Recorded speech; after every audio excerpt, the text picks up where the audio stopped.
All right, welcome to this episode of the Melk and Cookies podcast, where the guest on this episode is the CEO of Twitch, Dan Clancy. This was obviously a crazy episode because I'm a software engineer for Twitch. Dan is the CEO of Twitch, and we did a live podcast on the platform that we both work on. So it's a pretty unique experience. I was super excited for it.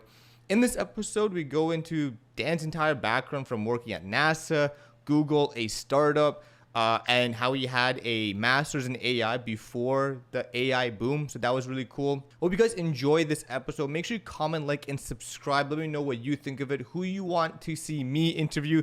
Share this around. But without further ado, here is the Dan Clancy interview. Some people coming in now. Your ACCV has jumped up. Yeah. So now you can run away with the show. But chat was enjoying that I had already reversed it. Yeah, So, I saw that. I was doing the interview.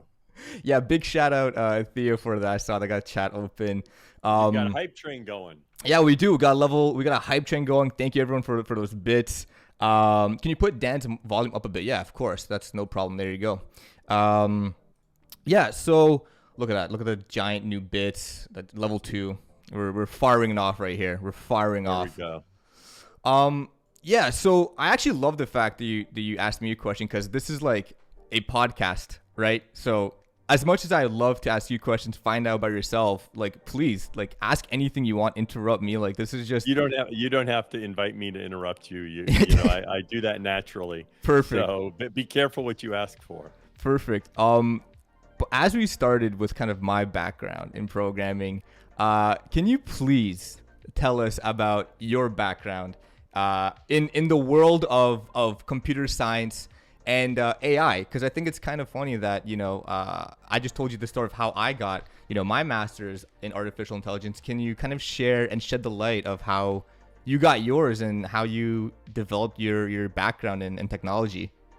Yeah. So when I went into undergrad, I went in. I was interested in math, and interestingly also theater.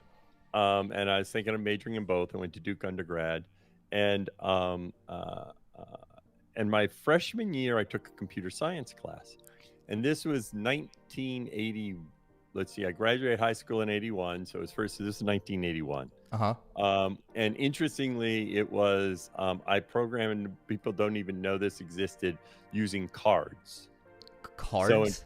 So cards, yes. The way people used to program was you would have a deck of computer cards with punch holes in them. And you would you would do with punch holes, okay, and of what command it was. And so you'd have a stack of cards. So think of a card for every line, but the way you wrote the line was through a punch hole, okay? And then you'd stack them in a machine, and the machine would read all the cards, okay? And then when you're debugging, what you needed to do was swap out cards, because you realize, you had while X is less than 100, and you're like, oh shit, no, it's starting at 0. It really needs to be less than or equal to 100. You need to find the card that was less than versus less than and equal, and then swap it out, because you realize it should have been less than and equal. And then, of course, God forbid you drop the cards. So you have to shuffle. You have to shuffle through a deck of cards to find out, okay, this is the bug. No, they were punch hole. Well, you would debug it by looking at it, because the input mechanism was the cards, but then you could see it, and so then you of course, what you'd usually do to debug is add in print cards, because you could not introspect any variable. Okay, so most of debugging was put in a print card, because you're like, shit, why is it not working? So you'd stick a print card in, reread the deck, and then it would print the value of X, right, or whatever you needed. 1, 2, 3, 4, 5, 6, 100. Oh shit, it was supposed to be, less than or equal to, not less than. It's ending one cycle too soon, because you'd print X and Y, and you'd realize it was off. And so then you would go and take out the card, and there were punch cards, so you'd have a machine where you could, type what the new command was for that card. So painful. And anyway, it's just a nice conversation to show how old I am. The good news is Duke got with the program and we were using CRT, that was the only time I programmed with cards. I think even by second semester I didn't have to program with cards. I don't know. Okay. But it was a long way of saying that I actually, strangely, even with the cards, I found the computer science class easy. In fact, I would fall asleep in most classes. The professor used to tease me, actually, because he said, Dan, one point he said, Dan fell asleep after asking me a question before I had answered it. Now, I don't think that was true, but he knew I fell asleep and I still got a really good grade. Yeah. That because it just all made sense to my brain. And so I said, well, shoot, this was pretty fun. Why don't I major in computers as opposed to math? Math was a lot more work. It made my brain hurt more. You actually have to stay awake during classes for math, right? Yes. I had to work for my math. So I switched to computer science. But in undergrad, I did a bunch of stuff. Very much of a liberal arts degree. I did music stuff. I took a lot of psychology and philosophy. Duke made it so that it didn't take many courses to get a degree. So then I got out and I decided, I'm going to use my computer science degree. But I didn't have a job. I hunted around for a job, eventually got one with this company, MITRE Corp, which consulted with the Air Force. I did well there. But then I didn't really feel like I really understood computers because, interestingly, I didn't really take a ton of classes, right? I got a degree. Yep. And I felt like, but if I'm going to do computers, I want to understand them deeply. And so then I decided to go back and get a PhD. Some of this was also, and it's very interesting because computers ended up being a very lucrative field. I come from my parents are very progressive, socially progressive, and they were part of the March on Washington. They've done a lot for Bread for the Hungry and all this. Oh, that's cool. And have a bunch of brothers and sisters. And back then, pretty much all of my friends from Duke, after they graduated, so that they could, make money, they would go to law school, business school, or medical school. And the question was, are you going to go, or they got to work for a consulting company and then went to business school. And so the question was always, where are you going to go? And I was like, well, I'm not going to. And a lot of my friends might have, even after 2 years of working, might have gone and gotten an MBA. Yeah. Right? That was sort of the standard thing. And I was like, I'm not going to do that. They're just doing that to make money. Right? I'm going to do something. I want to do something that isn't just about making money. I'm going to get my PhD in computer science. Now, it turns out actually getting a PhD in computer science was a very wise decision in terms of making money. But I had no idea. It wasn't like I was prescient and I realized computers were going to be really big. You were playing chess while everyone else was playing checkers. You're like, in the future, this is going to pay off. Yeah, I wasn't playing chess. I had no idea. So I got my PhD. I really enjoyed it. Took me a while, which we can get back to. And then I got out, but I wanted to do, because when you go to graduate school, a lot of things that happens is you're sort of indoctrinated by the professors that you're learning from, which is common. We often build views from views of other people that are influenced, and they all had made choices, which is why they were professors. So for me, I was like, I want to be a researcher because all my professors wanted to be researchers. So that was my value system. So I went to NASA with this idea where I knew I didn't want to go to university, but NASA was a good, place where I could do AI research. That's a crazy statement. I just want to let you know, just being so I decided to go to NASA is an unbelievably cool thing to say. It's so casually, I just went to NASA after I got my PhD to do more research. What? It's funny. At the time, it was very different, right? I considered Microsoft Research, but that was the only research lab I really looked at. Yeah. But when I got to NASA, I quickly realized that this idea of just doing research, I was much more of a problem solver. Okay. In fact, I have this very vivid memory because a big part of the research game is to publish papers. Yep. Right. And when I was getting my PhD, the general thing is you do some research and then there'd be a deadline to publish a paper. You'd write a draft of the paper and then you'd realize for whatever reason your code wasn't giving you the results you wanted. Mm-hmm. And so you were rewriting the code, and the deadline was at midnight on this night, it was like 8 in the morning, and you'd stay up for 3 nights in a row. Energy drinks. Rewriting your code and rewriting the paper to just get it in the deadline, right? And you're like exhausted, and that's what I do whenever I had a paper deadline. Yeah. And there was a paper I had planned on writing, and I had a deadline, but I knew that if I was going to get it done, I was going to have to stay up for at least one night, if not two. Right. And I was like, why do I care about this paper? I don't want to stay up one night for some paper that, 50 people are going to read. I just didn't buy the whole value system of papers being a measure of my accomplishment. And it was a very I realized, wait, this game of writing papers and getting people to cite papers. And that's when I realized what I really liked doing was problem solving. Gotcha. Much more so. And then I moved into leadership roles at NASA and was much more focused on solving real world problems than solving abstract problems that you can write a paper on. So that research influence, what you said at the beginning, that was due to your professors, due to the environment you're in as you were doing the PhD, right? Because like you said, all the professors were researchers. So you thought, oh, okay, well, I'm learning from these people. I must also kind of fall into that path of also being interested in research. And you kind of just maybe followed it blindly. But then you had this, probably like your 7th coffee, 3rd Red Bull of the night. You're like, you know what? Like, eureka moment. This ain't for me. This is not for Dan Clancy. Yes. And so one thing before we kind of move forward, like post NASA and the leadership roles at NASA, what was the interview process, or like how did you get into NASA? That's something I'm very interested in.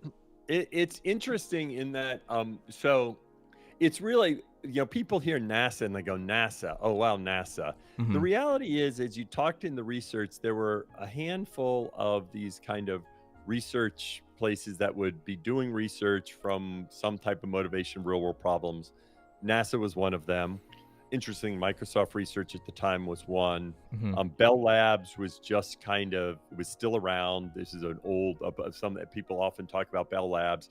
Xerox PARC, which people often talk about Xerox PARC, right? Xerox PARC was past its heyday, but still had a lot of the glow from its heyday with the idea that it would return. And then there were a few ones that mostly got funding from the government. ISI and SRI were them. And so they were really like, if you're going to not go to university, but going to, do research, there were somewhere on the order of like 12 places you might apply if you were in AI. Okay. And NASA just happened to be one of them. And it wasn't like this idea of, but it's NASA, right?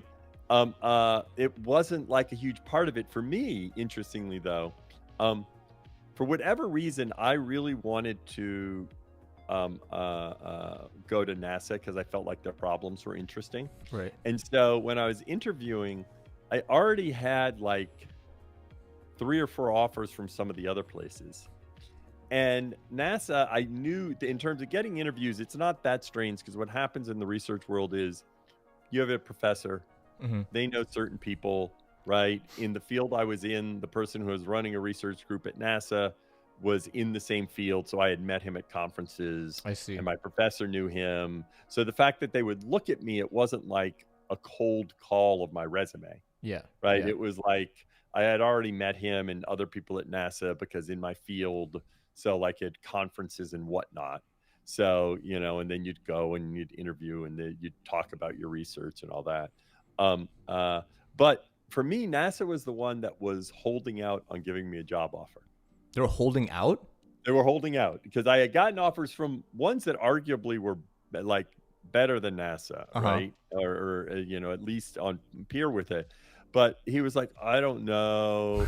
And so, and I had to kind of wait for the offer, right? And I had other offers in hand and I had to push a little. And there's an interesting story where the same thing kind of happened when I went to Google, where they were kind of holding out and I had to wait because I felt like Google was the right place and I felt like NASA was the right place.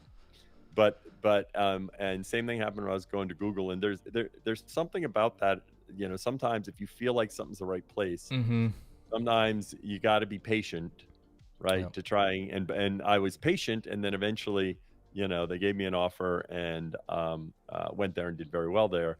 And in hindsight, I always think about what would my career been like if I had gone to one of the other places, and Mm-hmm. it would have been like massively different, Probably. massively 100%. different. It's like the butterfly effect.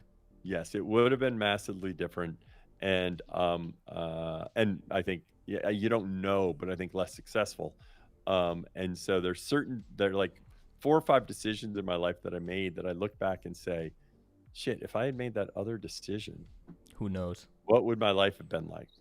Which is crazy because you touch on two things there that I think are super like relatable. One is like the power of networking, right? You said that like because you're your research professor may have known people, or you went to conferences and you took the step to meet people. That was a good way to kind of avoid the cold calling approach.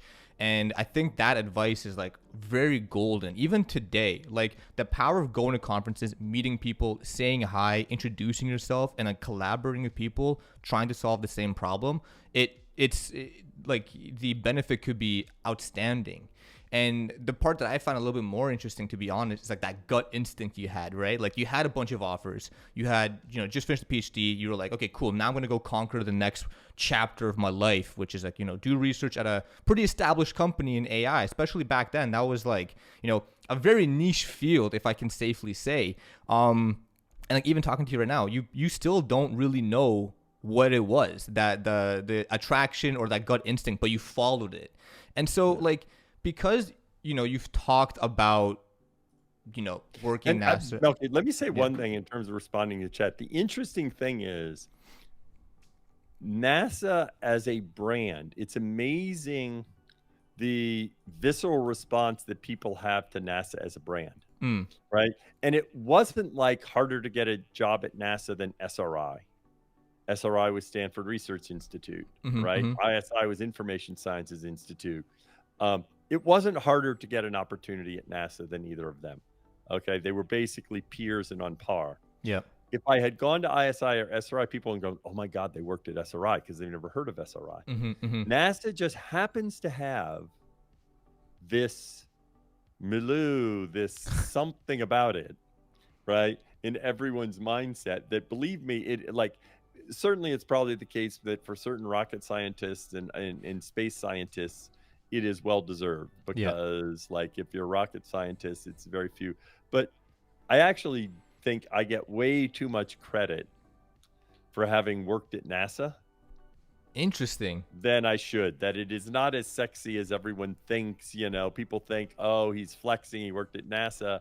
And I think it's more other people imbue NASA in this, like, in a way, sometimes people imbue Google, right? Right. But it was, I'll tell you this, like getting hired at Google was a much bigger accomplishment than getting hired at NASA. That's pretty crazy, because like I think why there's like this like veil, and it's because someone said in chat, like as kids we always kind of idolize being like an astronaut or something, or like wondering what's beyond, and that was always associated with NASA, with the moon landing and just all their work around sending spaceships to space essentially. So I think that's what crafted that like that sexiness, as you said. And with Google, I think it's similar, and I can probably speak better on Google because it's tech, and I'm a software engineer. It's Google is really one of those companies that started this tech boom and the FANG acronym, right? With Facebook, Amazon, Apple, Netflix, Google. And so I think that's why it has that same kind of power, that brand power, that other people who may have never worked at NASA or may have never worked at Google almost idolize the people who have, or the accomplishment to get a job there. The interesting thing at Google, and Google over the last like even 10 years is different from Google 2000 to 2010. Yeah. That Google came at a time right after the .com bust. But they were hiring, and Larry and Sergey went after smart people everywhere. They hired from a ton of research labs, and they really had nobody competing with them at that point in time. And like they were going to hire raw brain power, and they hired from freaking everywhere. They hired from Bell Labs, they hired from NASA, they hired from all over the place. But because it was just after the .com bust, yeah, a lot of other people weren't hiring. And so it was this very unique time period where Google really did amass, like, there was one person who was a roboticist at NASA who went to Google, and what he said was, well, look, I was viewed as one of the smarter people at NASA, like I was one of the top robotics researchers. right. I went to Google and I was average. That's crazy. Right? At that And time, it was yeah, the case. yeah. And he was like one of the top, robotics researchers, either at Ames or JPL. He worked at JPL, and he went to Google, and he was average. He was a good engineer, and so it was just a unique time at Google where they had the ability to just hire so many really smart people. Right. Now Google has so many people that it's completely different. Yeah. But at that time, and they were incredibly selective. So it was a very unique time at that time. Yeah, and I think right now, I don't think, I don't think you're saying. I just want to correct. I don't think you're saying Google has gone worse or anything like that. It's just it's a different time because now there's so many other tech giants that are equally hiring. Absolutely. Yeah. This Google, there are, as for a smart engineer, there are a lot of good places for a smart engineer to go. Of course. Yeah. Right. There are tons of that really value really smart engineers and allow you. At the time, Google was this sort of unique beast that was really leaning into engineering, as opposed to engineering kind of being a secondary function to support other functions, right? This kind of idea of engineering being a primary driver of innovation. Yeah. That wasn't the case in many companies. It was engineering was following from, all these other, and this idea that an engineer would keep moving up and becoming more and more senior while still having their hands on the keyboard. That didn't happen anywhere. It was like you hit a wall if you wanted to keep your hand on the keyboard. It was like, no, you have to manage. And Google's like, no, you can keep doing more and more. So yeah, at the time, now lots of companies mimic what Google did, but at the time, Google was like the one doing it. That's so interesting to hear that from that perspective, because it's so different now, right? From before Twitch, when I was applying, or from people that I know who apply and work at different companies, it's completely different. It's the emphasis is so heavily on software engineering, and it's just it's phenomenal that to hear that Google almost pioneered that scope for engineering for other people like myself and all these other new grads, existing grads, etc., from almost 20 years ago. And I see in chat that I do want to get back to that, because there is a question that I do want to ask you. But just before we go there, I have to ask, because Google was on this mission to acquire the brightest individuals to join their team, how did you go from NASA to Google? Because you worked at NASA, you were the lead of AI or something around those lines at NASA. And so what was the turning point or the trigger or the attraction to go to Google? So when I was at NASA, at one point, there was someone who I was his deputy. His name's Peter Norvig. He's actually very well known in the field of AI. The book that for a long time was the primary textbook for AI was written by him and Stuart Russell. But anyway, I was his deputy at NASA for the division that was doing a lot of the AI, about 250 people. He got recruited by Google and he left. I see. Yep. And then he said, "Oh, I think Dan should take my place." Interestingly, at the time, I actually, because Google was much smaller then, I had a meeting with Eric Schmidt, who was the CEO of Google, because Eric was the one hiring Peter. And I said, "Oh, Peter, I'd love to talk to Eric." And he introduced me, and Eric took time to meet with me. Nice. And I asked Eric if I should lead for Google at that time. And he said, "Well, Dan, you have an opportunity to now run an org of 200 plus people. Right. And that's going to be a unique experience. Whereas if you came to Google, you'd just be, you would not have a big management role. You wouldn't have a big role. You should stay here for a little while and then consider it. Now, interestingly, that was bad advice, because if I had left NASA at the time and gone to Google for whatever role, I would have made a lot more money. So, but you said you were motivated by money earlier. You said after everyone's. I know. But it's funny. But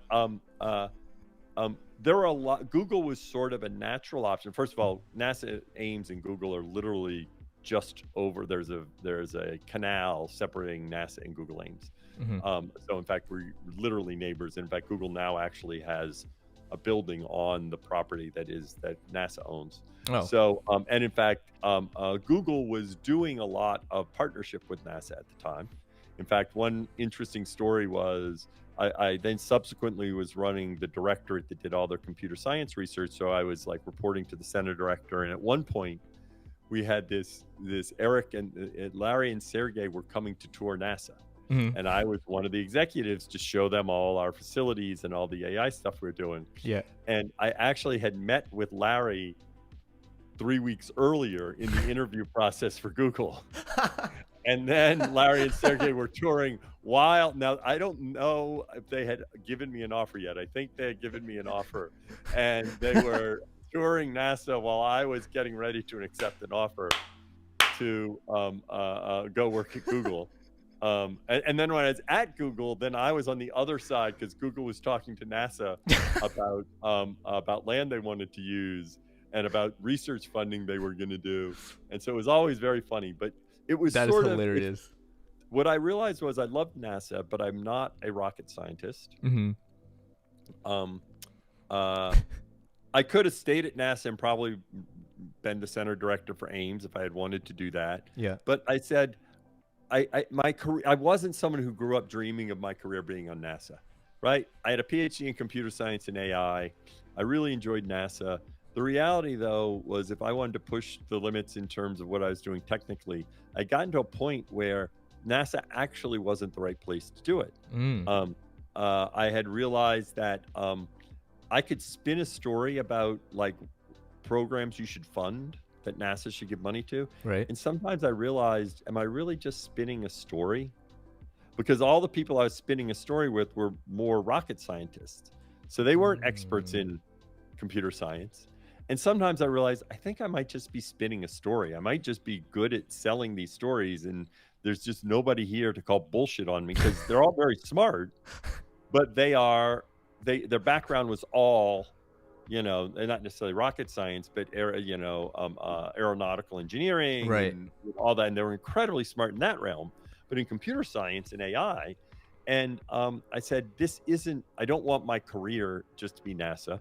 Yeah. I've been there 7 years, and I'm like, okay, either I need to do something different in my career, because while I'm enjoying it, I don't want this to be my whole career. And a few times I've made that decision, and I often encourage people, we have a lot of inertia as human beings, or we keep doing what we're doing. And then you have to ask the question, but do you still want to be doing this 10 years from now? And if the answer is no, then the answer is, well, if you're not going to leave now, why will you leave next year? Wow. And so I realized that I had learned a lot from NASA, but I had reached like the most that I didn't want the next job at NASA. Like, I didn't want my next job being at Lockheed Martin, right? That's what a lot of NASA folks, like, then they go work at Lockheed Martin or Boeing or whoever. I'm like, I don't want my next job to be Lockheed Martin or Boeing. I'd much rather be in the tech space. Silicon Valley was booming. Google was big. At that time, Yahoo was still big. And so then I said, no, I need to leave. And then looking around, Google was an obvious choice. So what you just said, like, really, that advice was pretty crazy, where you have that point of self-reflection and you said, hey, in 10 years, is this the place I want to stay at? And obviously there's like another style to I don't know the argument, but it's like, if you're upset or mad at something or someone, you can ask yourself, will I still be upset or mad about this in 5 years? Right? If the answer is no, then it's really not that, it can simmer you down, control your emotions. But I do want to ask you, it's like, at that point in your career, like you said, you've been 7 years at NASA. You've done a lot from the research perspective. You kind of swapped out of research. How do you, like, don't you think making a decision like that is kind of scary, right? Because you don't know the future. Interestingly, it was scary when I left Google to go to a startup. Right. Leaving NASA to go to Google wasn't scary. NASA, like, it doesn't pay that much. It's a government job. I was living in Silicon Valley, which was absurdly expensive. Yeah. Okay. Yeah. I was making, I was managing 700 people. And right now, if you look at stock plus salary, I was making less than a fresh out engineer would make right now. Okay. So yeah, that's a big red flag. I don't know what you're making right now, Melkey, but I'm sure I was making meaningfully less than what you're making right now. Okay. And I was managing 700 people. That's why so often those people eventually go to Boeing or Lockheed Martin, because working for the government, you're capped in how much you can make.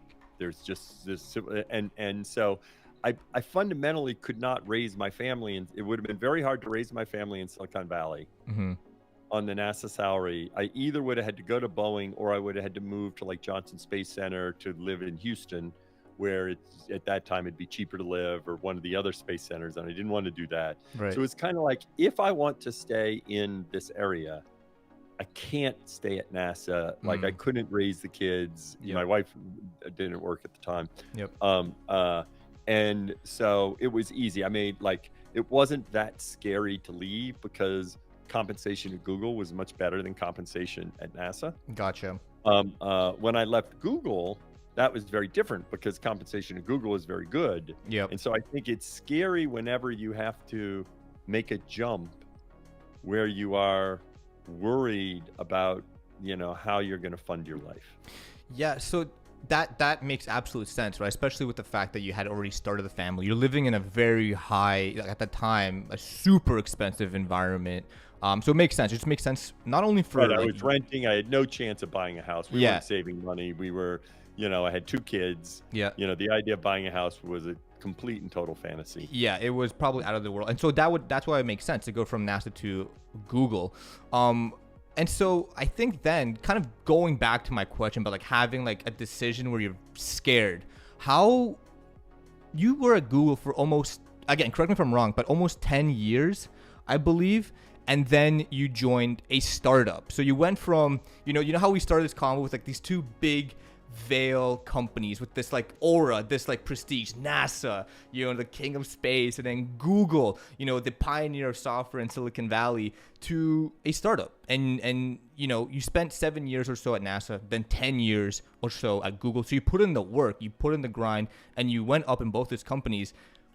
How and what was going through the mind for you to be like, you know what, that chapter, I think I aced it, I conquered it, I'm happy with it. Let's go to this new chapter, which, as you said, was probably way scarier in terms of the future, compensation, and everything else. So please walk us through that decision of your life.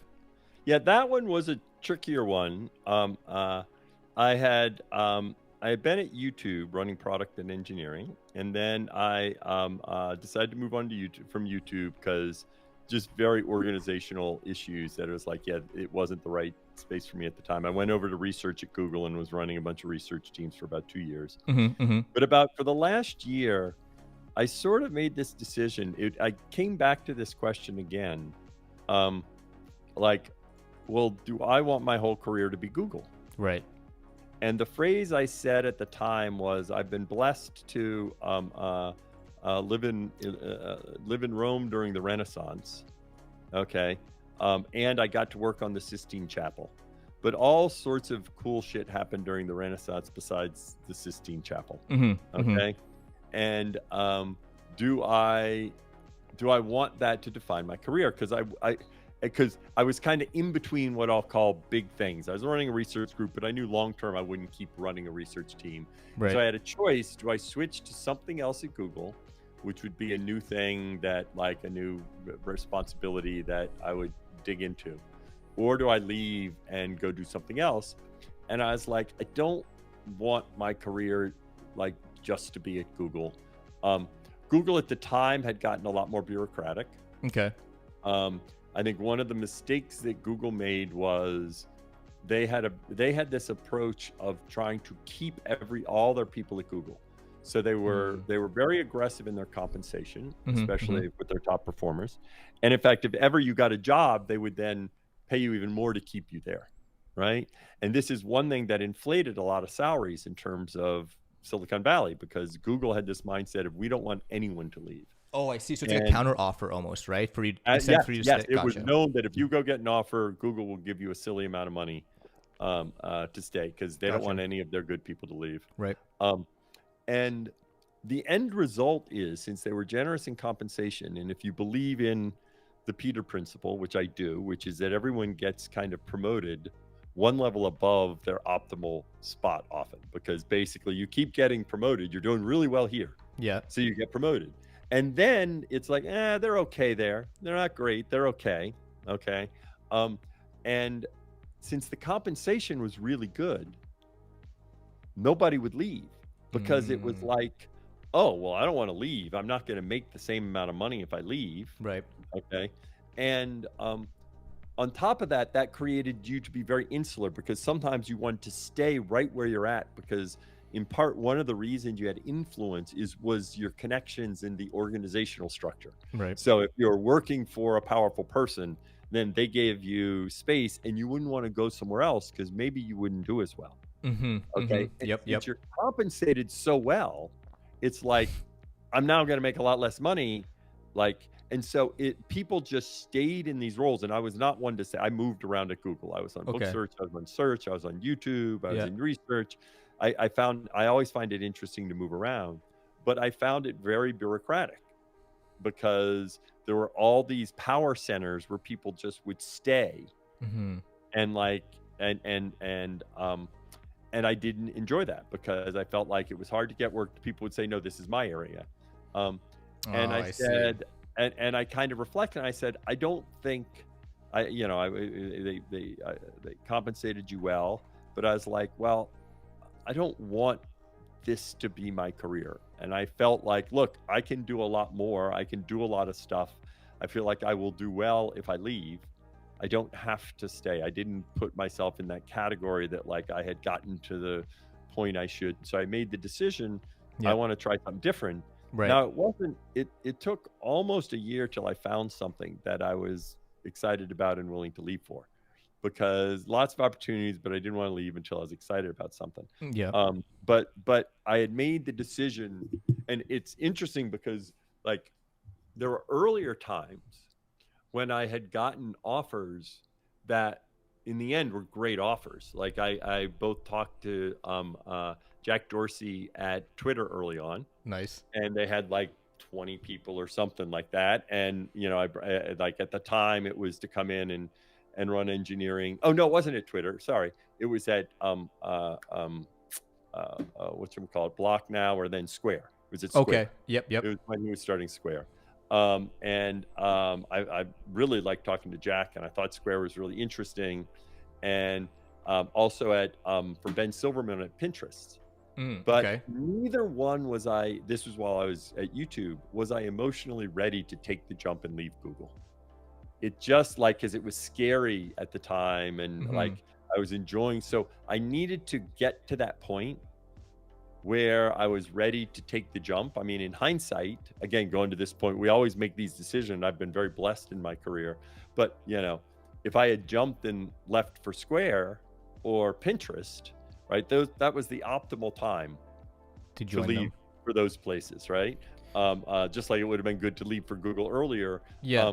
I wasn't ready at the time. A part of it, my kids were younger. Both would have, I think both were in the city or going to the city, right? They were startups. I would have been, working longer hours, and like, my kids were younger. I wanted to spend time with the kids. So I'm very comfortable with those decisions. But it is interesting where sometimes opportunities present themselves, and it's not like those opportunities are always there. Right. So there is this duel that this is always a tension that, you have to be ready to walk through the doors when they're open and not assume because the doors aren't always there. Yeah, that's crazy because, we talked earlier about like having that instinct, right? Like, okay, this, like, you don't know why, but the NASA offer is the one you want to take, right? And then obviously the jump to Google, there was lots of like metrics and financial incentive for you to make the jump. So it was like that side of your brain was like, yeah, this is a good decision, Dan, do it, thumbs up. But then, you know, you're at this stage in your career where, like, I want to try something different. You know, you've done the Google and the YouTube for, you know, 10 years or so, and then you have these startups and these brilliant minds saying like, hey, join our team, right? And you said one thing that I want to kind of ask you about. It's like you weren't emotionally ready, right? How do you know when you are truly emotionally ready for something, right? Like, if you were to give advice to everyone listening right now who want to maybe go to a startup or maybe go, you know, take a different decision, how do we know we're emotionally ready to take that jump? Yeah. The interesting thing is we don't. No. I talk a lot about this concept that's well understood in psychology called the System 1 brain and the System 2 brain. The System 1 brain is whenever somebody asks you a question, an answer pops into your head right away. Okay? Any question. Okay? That is the nature of how our brain works. And that is our System 1 brain. It just responds. Our System 2 brain is our reasoning brain when we think and analyze. And a lot of times people use the term intuition. Well, intuition is actually your System 1 brain giving you an answer. We think of ourselves as rational beings, where most of our actions are determined by our reasoning and logic. In actuality, most of the things we do, our System 1 brain gives us an answer, and our System 2 brain comes up with a plausible justification of why that answer is correct. Because we don't actually like to reason because it takes energy. And there's all sorts of research that shows that we actually just try to find reasons to go with our System 1 brain. And this is one of the challenges, actually, in a lot of the political divide in America. The divide is people's System 1 brain is giving them an answer. Right. And they are looking for any shred of evidence to support that belief. And then they think that they are analyzing all the evidence. I see. Okay. I see. Yeah. And so on any given question, okay, people's System 1 brains giving them an answer. Interestingly, you see this on the assassination attempt, where various people's System 1 brain automatically think, oh, this was an inside job on the Dems. Right. Now there are liberals who think, oh, this was an inside job where Trump's team planned it. Okay. Personally, I think both of those are extremely unlikely. Yeah. Okay. But there are all sorts of, but on both sides, there are people that can find evidence, and there is lots of evidence where you scratch your head, like, how the hell could this have happened? Because I look at the data and I scratch my head and I say, how the hell could this have happened? It's terrible that it is unlikely that it's either one of those explanations.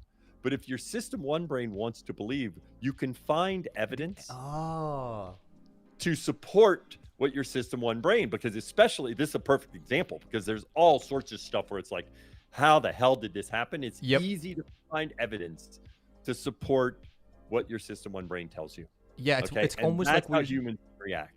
It's like your System 1 brain makes this innate decision based on like previous biases or whatever, right? And then when something happens, like, this must be the answer. And then with evidence or research, you will kind of come to a predetermined conclusion, which is the conclusion that you want it to be, which is what your System 1 brain wants it to be. So do you think the System 1 brain is tied, or maybe it's the same thing, but is it like emotionally driven, or is there a component that drives that? That's why I came up with it, because this idea that that emotions are separate from our thinking, to me, I think is like, we are this integrated being, right? And in fact, there's this other book I read that talks about how the reason we evolved and built our big brains, it's called Social Wire, Humans Wired to Connect. Okay. And it goes through all the evidence to say the reason we built these big brains was not for deep reasoning. It was actually for social interaction. Okay. And because humans, the reason we evolved and survived was because of all these complex ability to understand other humans and their motivations and like and we didn't always reason through it. It was, people use this term emotional intelligence, Yeah. right? Yeah. The ability to change someone's mind, the ability, like so much of our big brain was developed for us to process and understand and consider interpersonal human connections, and emotion is part of that. Right. And then only later on did that develop, because we had this big brain, into the ability to reason and play chess and do math and do all this other stuff. And so I absolutely believe that emotion is a huge part of our system one brain and intuition and what we want and how you're feeling, right? And if you feel good or bad, and if you feel this and if you feel that, and apprehension. And I think all of that is a jumble that we so don't understand. Okay. 100%. And that drives a huge amount. So, when I said I wasn't emotionally ready, really the answer was, there was my logical brain. Is this a good financial decision for me? And I would think about that. And I'm a big believer in using reason to eliminate bad options. Right. Okay. But my feeling is reason is used to eliminate bad options. And then you are left with a range of options that all of them are actually probably reasonable options. And then ultimately you use your gut or your intuition, or your system one brain. When I chose the school, when I chose to go to Duke, there wasn't actually I just woke up with this morning and I felt it and I said, I'm going to Duke. I was choosing between Duke and Notre Dame. When I had to choose, I was doing the interview and my brain might have said, Square is a great opportunity, Dan, you should go. But I just wasn't able to get over the hump and totally commit myself. And I think that's just because my system one brain wasn't ready for, the change and the risk and all that. And the interesting thing is both were good decisions. Right. In hindsight. In hindsight, I can say maybe I would have made more money in that decision. It doesn't mean the decision I made was a bad decision. Right. Because money isn't the thing. And so often, that's why we often look at the decisions we made that turn out positively or negatively and forget all the other decisions that we make. And the reality is we all make decisions. Some of them they're not all maximizing, and they don't need to be. So first of all, thank you, Papa Al, for the 521. Thank you everyone for all the follows and subscriptions. Thank you so much for supporting. Dan, I gotta ask you then. First of all, this is an awesome philosophical conversation. I genuinely think this is awesome. But with everything we said, in hindsight, both decisions were the right decision, right? And hindsight is a something we can use as a blissful tool. What about the opposite, right? What if you make a decision and it turns out unfavorable or quote unquote the wrong decision? Do you ever have regret? And how do you deal with regret if you do? Or do you have any advice on that? Yeah. Because that's also tough, right? It's tough to just make a decision as crazy, leaving Nash for Google or Google for a startup. These are all crazy decisions. Obviously, looking at where you are now, these are all the blocks that made you the CEO and former president of Twitch. But what if it was the wrong one? Right. So in general, with regret, and I do think there are sometimes small exceptions to this. Okay. But hold on one second. Yep. Someone's knocking at the door. Go ahead and entertain everyone. Cool. I'm the only one here. I don't know why anyone's knocking at the door, but my dog's going crazy. So take care of that. Everyone. Absolutely. Take care of that. I'll entertain chat. Chat, look at me. Chat, look at me. Ooga booga. Ooga booga. I can entertain chat. Dance, monkey. Quick. Everyone, get all the questions out. The dog sensed all of your questions. Ooga booga. Dude, that dog is unhappy. This is an awesome stream. This is actually asking for a raise. Nah. the concept of just like, you know, interviewing the CEO of the company you work for, I think is already pretty hectic as is. You know what I'm saying? I think it's already like up there in terms of like zaniness. So we're gonna not push the limits and continue with what we got. Welcome back, Dan. Is the puppy okay? The pupper's fine? Everything's fine. It was so much for my son. So okay, cool. I'm not a big believer in regret. I don't have much regret because I think it's natural to think back and say, what if? And then we always think favorably around that other branch. But for every branch and decision we make, there was some branch that was negative or positive. And the reality is it's irrelevant. I do not think life is about maximization. The idea that your objective function is to maximize like one parameter or something like that. I think life is about, you know, living, and that in fact in all paths. And so you're at a point and you always need to be where you're at and understand where you're going and get over this idea of life as being a maximization function. I don't even know what to say. That was actually like, I'm stunned at that. That was because I think all of us fall into that sometimes. Like we want to be the best. For example, I want to be the best programmer. I want to be the best content creator. And it's like, it's a zero-sum game, 0-1. I want to be the best, or it's like I failed. But in reality, and again, this is like the future time is so like healthy, because in 5 years, I'm going to be way better at whatever that thing is than I am today. Will I be the best? Probably not. You know, statistically, probably not, but I'll be way better. I'll probably be the definition of best of what it is right now. And so it's having that like, I guess self-reflective ability to make things okay. Thank you, Nerdy Code, for 521s. So Dan, we talked a lot about like the steps you've taken, the career, all these decisions, and like the philosophy behind making a decision, right? And the pros and cons of that. And now we're here. You know, you're the CEO of Twitch. Like I just wanted like just no crazy question, but how has that been?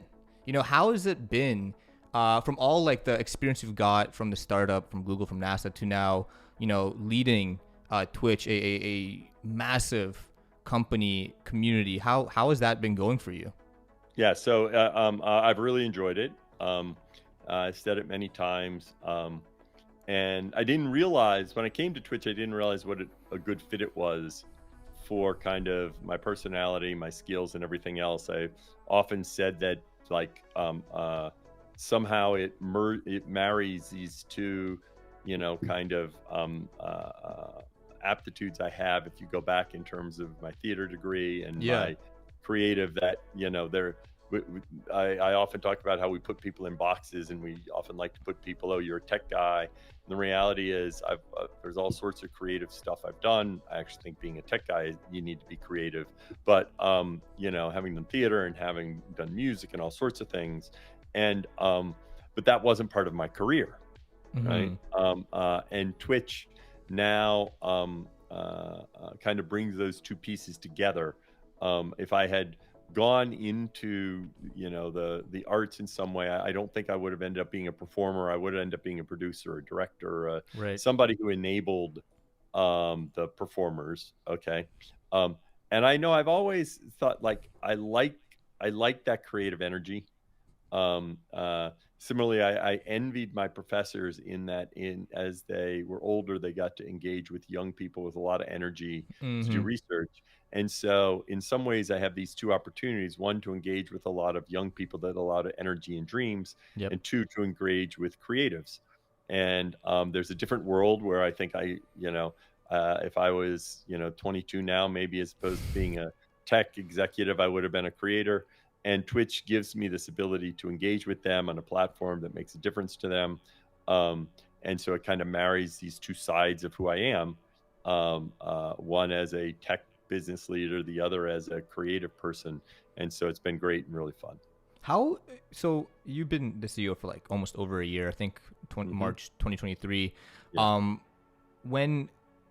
What was your first, like, did you know that, when Emmett Shear was going to step down, that you would be the next CEO? And what was your kind of first reaction knowing like, holy shit, like I'm about to be the CEO of this company that, like you just said, I resonate with, like I see the vision and I'm going to be the CEO. How was that initial like piece of Interesting, news? there wasn't a whole, because when I came here, while there was a job he initially hired me before, there were other leaders here, but by the time I got here, within 2 months, it was the structure was Emmett, myself, and Sarah Clemens were responsible for the company.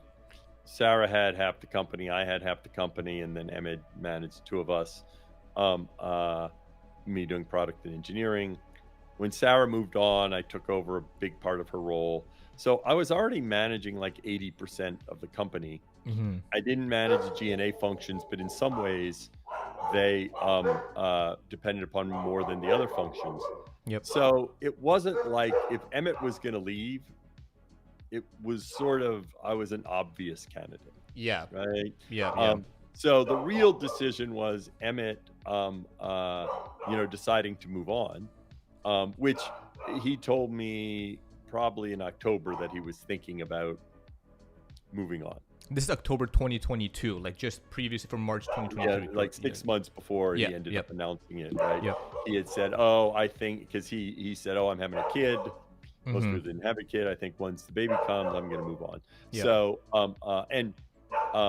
so I was excited for the opportunity because I always felt like, and I realized this more afterwards, a big part of my, like, Emmett was a very strong minded CEO with very clear direction.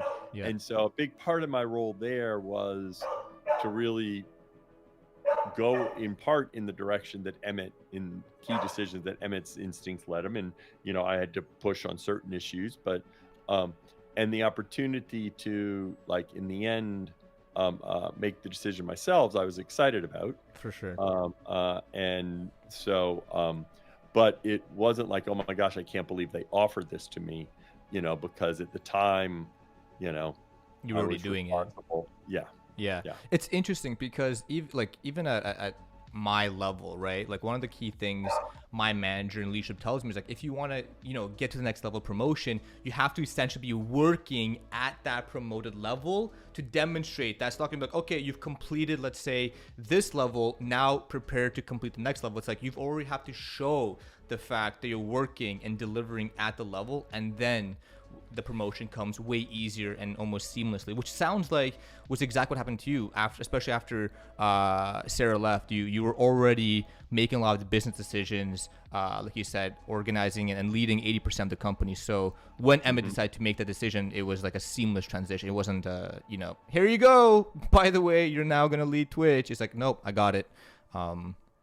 So with, kind of having opportunity to talk and like look back at, your career, and like we've talked about all those other companies, when you were, leading the group of 200 to 700 people at NASA to more people at Google, have you ever thought that, you'd see yourself in the position you are today from all the transitions and, the moves you did?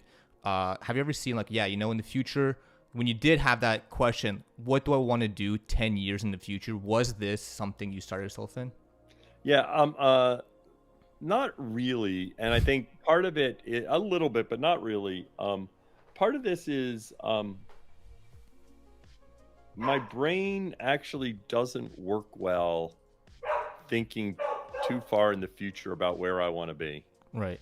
I very much have made decisions in my career about, where I am, what I want to do next. Some people are really good at saying, I want to get here. So to get here, I got to do this, then I got to do this, then I got to do this, then I got to do this. Right. And that isn't the way like my brain works. So I at times would think about, oh, it'd be fun to be CEO of something, but it wasn't like my goal. Gotcha. It wasn't I need to get there. It was, one of the things that might happen in the future. So Cool. And so, like, as your role as CEO, and I hear those dogs. So if there's someone else come and pay you a I don't visit know. again. They didn't knock, so they're just barking. They're just barking. Dogs being dogs. Yeah. My dog actually just got surgery. He got neutered, so he's wearing the cone of shame. Yeah. But now as CEO, I think what you've done is extremely unique.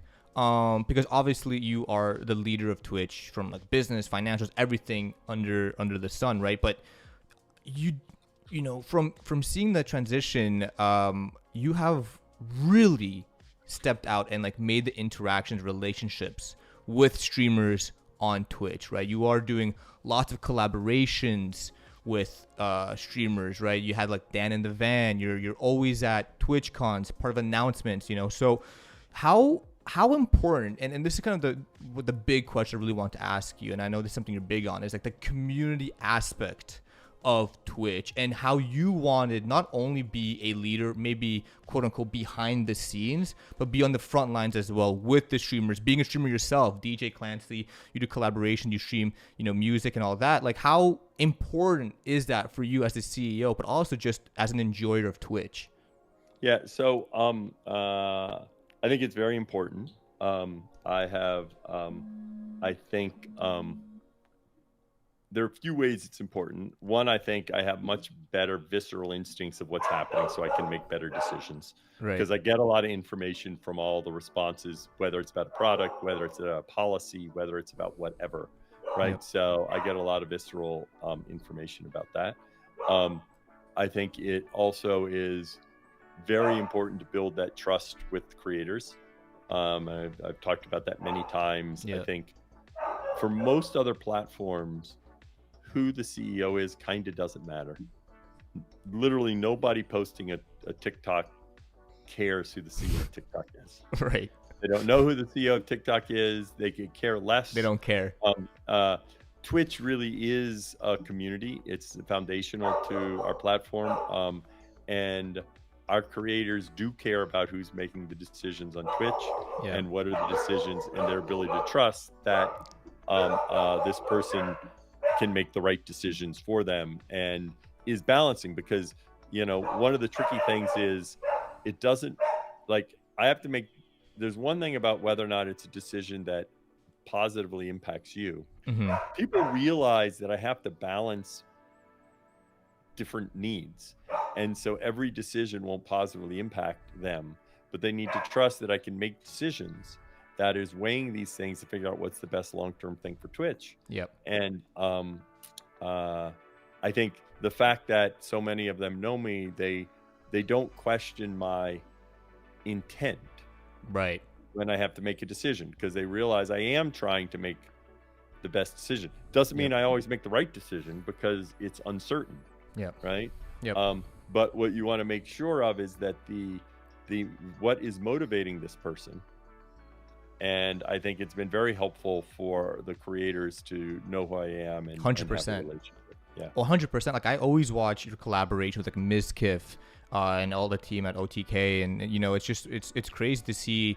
You know, I watched one where you were doing the hot wing challenge with Miz, like months back. That was just something cool. Like, you never see that. You never see one of the top creators, let's say like TikTok or whatever, right? Just hanging out and doing something fun with the CEO. So that's why it's so unique, talking and bringing you up in the world of, you know, tech giant CEOs. I think that's where one of the elements you do that really stands out. It's like your engagement and involvement in the community. And like we just saw in the TwitchCon Europe, the release of the buttons for not the buttons, but the trophies for our stream. And I think that was just like, did you need to do that? No, but it's just something so community driven, and it gets everyone fired up to support the streamer and for the streamer to continue streaming, because it's just a nice trophy award of the dedication they have for Twitch and their channels. Yeah, I think part of it is I think we all need to find out what skills we have and find how to apply that to a given job to have the biggest impact. Yeah. I don't think any future CEO of Twitch needs to necessarily engage on stream as much as I have. Right. Because some people may not be good at it. Yep. and I do think I'm good at streaming. It's natural to my personality. So that is one way I get in touch with creators and the community. But if I weren't good at it, then I wouldn't do it. That doesn't mean I can't be a good CEO. Right. Okay. Right. So, yeah, so you need to learn. And Yep. Theo, I agree with you. I mean, part of this is, do you have natural aptitude to adapt to it? And I do think there's certain aspects of my personality that allows me to adapt, where there are other people, it's like, look, I think sometimes streamers, there's a lot about certain innate skills, and other people are better at creating short form YouTube videos. Yep. So I think it worked well. So now Melkey, I should probably wrap up soon, because I should probably get 5 minutes before my meeting to wolf down food. So any last, what do you want to wrap up on? I got one last quick question, and that is, as at the end of the day, you're also a staff at Twitch, and I want to ask you, do you think there's an importance for people who work at Twitch to not only do their best at creating the best platform, but also be streamers themselves, or but watch other streamers and be consumers of the platform? Yeah, so I think you need to build empathy for our customer. You can build empathy for our customer in a variety of ways. Streaming is one way to build empathy for our customer. Mm-hmm. Watching is one way to build empathy for our customer. Talking to our customer is one way to build empathy for our customer. I don't want to make the statement that anyone who works at Twitch needs to at least stream so many hours, because some people, that it won't match to them. It won't be fun. It'll be work. Yep. Even watching, right? In other words, you should obviously spend some time perusing, but part of watching Twitch is actually deeply engaging in a community.